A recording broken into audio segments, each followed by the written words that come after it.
السلام علیکم viewers, the wisdom of اسلام میں آپ کو خوش آمدید کہتے ہیں۔ رمضان المبارک کے پہلے عشرے کی خاص اور مصنون دعائیں جن کو آپ اپنا معمول بنائیں اور کثرت سے ان کا ورد کریں۔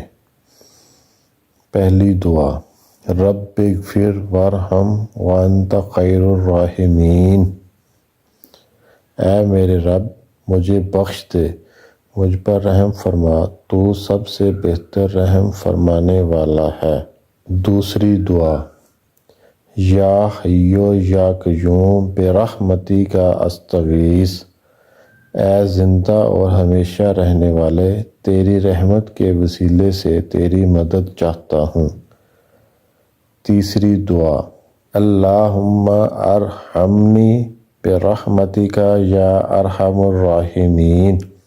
اے رحم کرنے والے، مجھ پر اپنا رحم فرما، اور تو سب سے زیادہ رحم کرنے والا ہے۔